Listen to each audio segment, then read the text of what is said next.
Mga tol, marami sa mundo na to na hindi natin maipaliwanag, lalo na sa mga supernatural na pangyayari.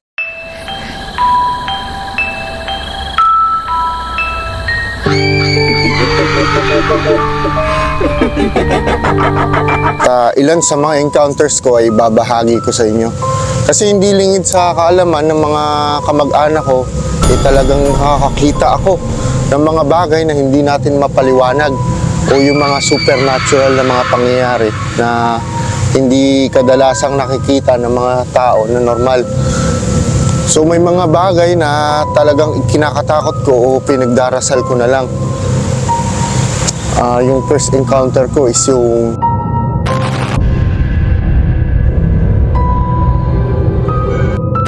grade 3 ako nung nangyari yun. Nandun kami sa bahay namin sa Bacoor. Tapos magre-ready na ako sa eskwelahan nun, tol. Si daddy, kasi nakatira kami sa Imus nun, may bahay kami doon. Tapos kami lang ni daddy yung natutulog dun sa bahay namin sa Bacoor. So si daddy nagluluto sa baba ng aalmusalin ko kasi magre-ready na nga ako sa school. Tapos habang nagre-ready si daddy ng mga kakainin namin na almusal, andun ako sa taas. Meron kasing parang manhole dun sa taas ng kisame namin. Nakatapat siya ng TV. So pagbukas ko ng TV, syempre ang tendency nun is titignan ko muna yung mga settings na yung volume, kung okay yung volume bago ako bumalik. So tumapat ako dun sa TV, which is katapat ng manhole na nandun sa kisame. Open lang yun, tol. Alam niyo ba naman, tol? Meron, dinig na dinig ko pati yung hininga ng tao o elemento na bumulong sa tenga ko na boses babae na umiiyak, na parang humihingi ng tulong.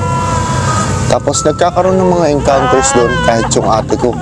Kaya nagtataka kami kung bakit nagkakaroon siya ng mga encounters na kadalasan sabi niya, hindi niya na lang sinasabi sa amin, pamilya, na nagkakaroon siya ng mga supernatural na mga pangyayari doon sa lugar na yun.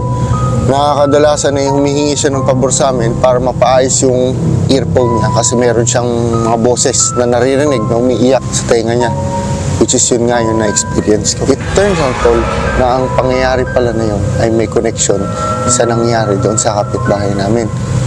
Way back 10 years before, yung storya na to ay tungkol sa dalagita na nagngangalang. Si Lovely ay isang mabuting bata at masayahin. Ngayon, meron siyang ama na nakatira sa likod namin kasama ng pamilya niya.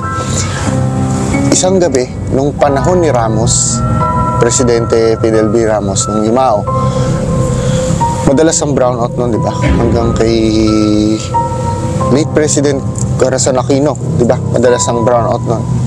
Isang gabi, nag-brownout doon sa likod bahay, doon sa barangay namin. Bored yung tatay niya, nag-inom. So si bumalik na sa tulog, around 12:30 alauna. Natulog na lahat. Including yung kami sa kapitbahay, tulog na lahat. 12:30. So brownout noon. Tapos, ang nangyari, yung ate ni na mas matanda sa kanya, dalaga, merong boyfriend. Ngayon, pumuslit yung boyfriend na lingid sa kaalaman ng father ni. Ngayon, alipungatan yung father ni at akala niya magnanakaw.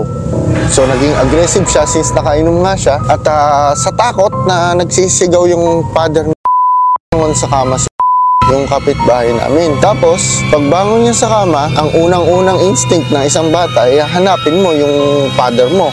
Kaya tumakbo siya sa kwarto ng father niya. Sa kasamaang palad, yung tatay ni may hawak na patalim at winakasan niya yung buhay ni 36 stab wounds sa dibdib ng bata. At since then, nagkakaroon kami ng iba-ibang mga pangitain doon na hindi maipapaliwanag ng mata o siyensya, na nung una hindi kami naniniwala.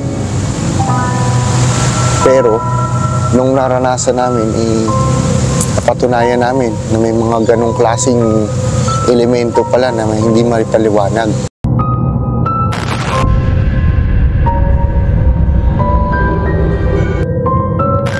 ilan pa sa mga encounters namin, tol. Ito'y bago na lang nangyari. Doon sa Bacoor pa rin, bago na lang ito nangyari. Hinatid namin yung mga bata, including sila kuya, kasi pumunta sila sa bahay namin. Ngayon, dapit hapon, alas 6, so medyo nagpaalaman na kami, magdidilim. Si Bosikil, medyo hindi niya na makontor yung bladder niya. Mihina siya doon sa may kanal. So ako, gumaya na rin ako. Tumapat ako sa kanya, na parang nakaline kami, na nasa urinal, parang ganun ang itsura. Na nakalinya, ito siya, sumunod ako. Tapos nakaharap kami sa side na to. Paglingon ko, may nakita akong silhouette ng tao na maaaninag mo. Aninag na aninag ko, hindi ako magkakamali, na tao. Na may kinang lahat ng border, pagitan ng katawan na kumikintab, na parang may ilaw.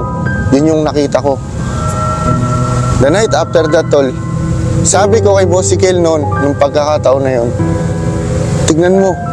tignan mo. Talagang nagpapanik ako sa sobrang kaba. Tinuturo ko, pero walang nakakakita. Until hinawakan ko yung batok ni Bosikil. Paghawak ko sa batok niya, napamura siya ng malakas, sobrang lakas. Nakakala ko, ginu-good time niya lang ako. Pero tinanong ko sa kanya kung ano yung nakikita niya. Yun yung eksaktong description ng nakikita ng dalawang mata ko na hindi nakikita ng mga taong nakapaligid sa akin. The night after that, dinala sa ospital yung dalawang pamangkin ko. Aparisyon o pangitain, hindi natin alam. Pero alam ko yung nakita ko na totoo.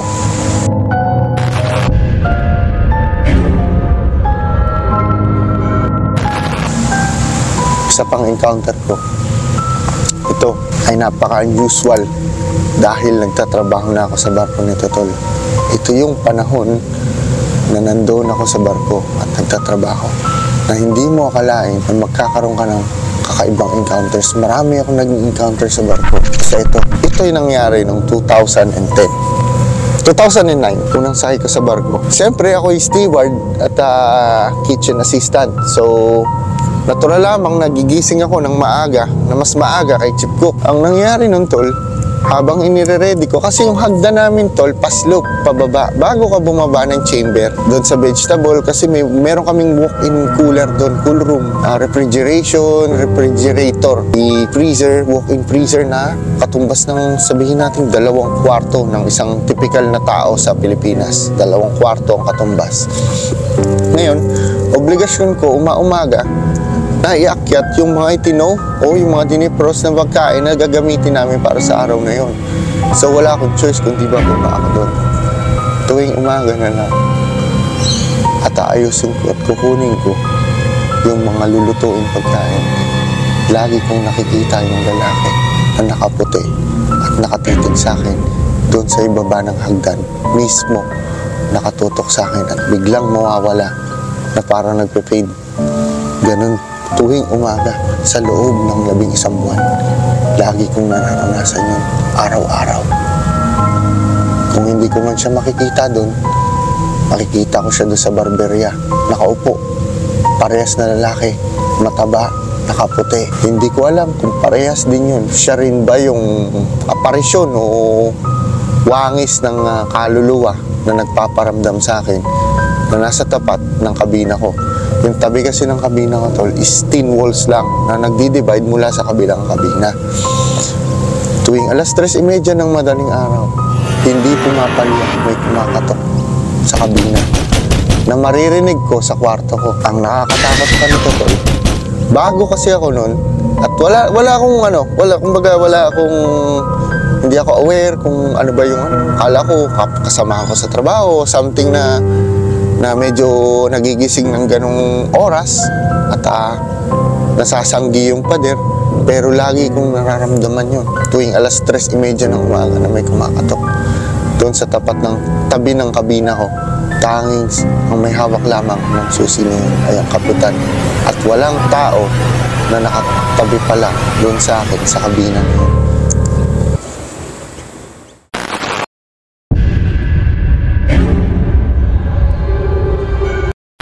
Isa pang pangyayari, ito ay binatilyo ko to. Ito yung nangyari sa amin Girlfriend ko pa lang si Tita Carol nun. Palaging pumupunta si Tita Carol sa bahay. Hindi pa kami kasal, girlfriend ko pa lang siya. Pero nandun kami lahat, buong pamilya magkakasama.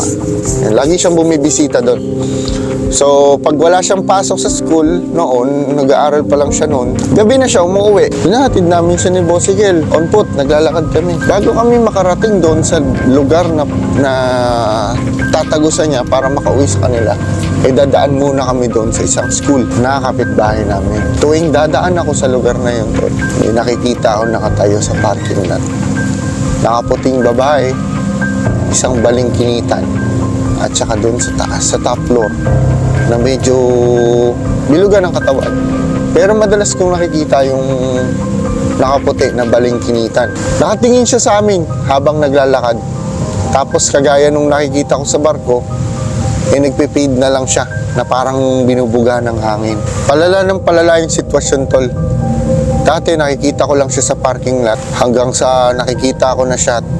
Nagkaalam niyo yung sleep paralysis. Nangyayari sa akin dati yun, yung sleep paralysis.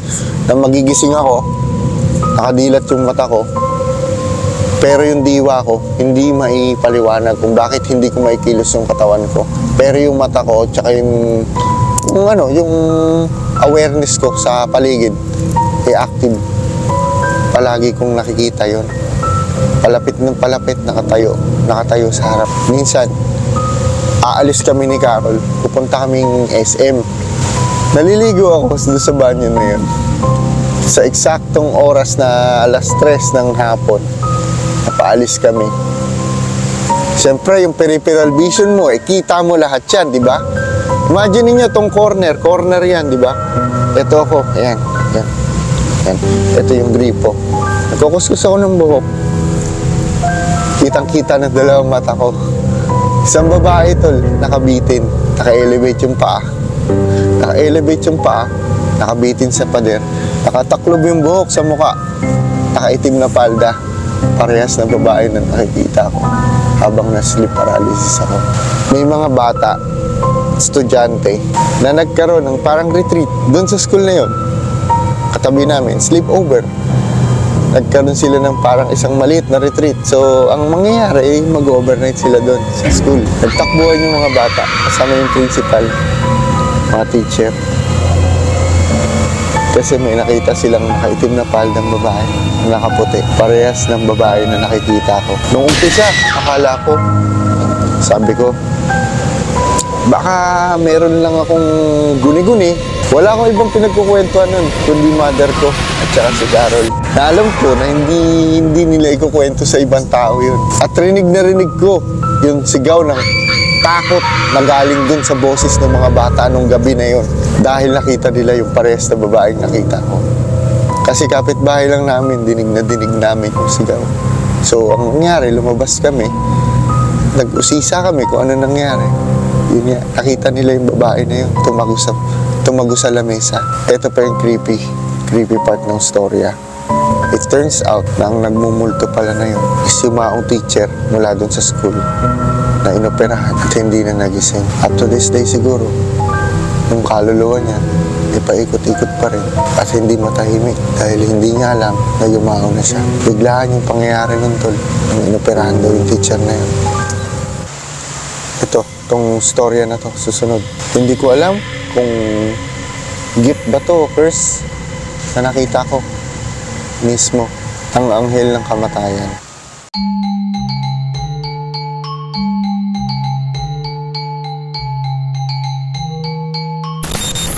Ito yung nangyari way back 2010. Nasa ospital yung lola ko na asawa ni lolo. So, ang tendency namin is mag-stay kami doon since nasa ICU nga siya. Kung hindi ako nagkakamali, December 31 to nangyari. Malapit ng magbagong taon. Nakaupo kami lahat doon, nakahilera kami doon sa waiting room ng ICU. Pero ako, yung pinakahuling-huling tao na nakaupo doon sa tapat ng pinto, nakita ko yung salamin ng ICU. Nakatingin ako doon sa salamin ng ICU. Walang tao. May pagkwentuhan ako. Hanggang sa nakatulog na sila lahat. Ano yun? 11 something. Nakatulog na sila lahat. Ay ako, hindi pa ako masyadong inaantok nung panahon na yon. So, tumingin ako sa labas. Pagtingin ko sa labas, nakita ko yung tao na nakatayo, nakadungaw doon sa ICU window, na parang may minamanmanan. Ganun yung vibe niya. Typical na stereotype nung nakikita natin sa pelikula na nakasombrero siya. Sombrerong mahaba na parang sundo. Yung mga imahe ng sundo sa pelikula, ganun. Nakaitim na coat, nakaitim na panloob, lahat itim. So hindi ko naman masyadong pinansin kasi akala ko wangis tao eh. Wangis talaga siya ng tao na nakadungaw kung saan. 11:45 something yun eh nangyari. Yung pangyayari na yun. 11:45. Pagtingin ko, nawala. So sabi ko, wala naman siguro. Late ko na na-realize tol, nung pumasok yung doktor. Sabay-sabay niyang in-announce doon sa mga nakabantay sa ICU. Na yumao na lahat ng mga tao sa ICU. Maaaring sundo, maaaring nagkataon lang. Pero lahat ng tao sa ICU nung araw na yon, kasabay ng putukan ng bagong taon, ay yumao. Yun yung nangyari. Hindi natin alam kung coincidence ba o yun lang, kung ano yung pangyayari na yun. Pero nung na-realize ko, dumindig yung balahibo ko kasi nakita ko siya. Maraming mga bagay na hindi natin may paliwanag sa ngayon o hindi may paliwanag ng mga mata natin tuwing makikita natin o mararanasan natin yung mga ganong klaseng bagay. Pero mas maganda sigurong gawin natin ipagdasal natin kung ano man yung pinagdaraanan ng aparisyon o supernatural na mga hindi natin mapaliwanag, na magkaroon sila ng kapayapaan o mahanap nila yung hinahanap nila, na kung bakit sila hindi pa matahimik dito sa ating mundo at dito sila nagpapaikot-ikot. Ito nga pala yung Olsen Stay Special natin. Itong mga storya. Marami pa akong kwento na ibabahagi sa inyo na naranasan ko na hindi ko may paliwanag. Ilan lang yun. Siguro ito yung sana wag nating malimutan yung diwa ng araw ng mga patay. Ito yung diwa na dapat nating gunitain, ang mga yumao nating mga mahal sa buhay.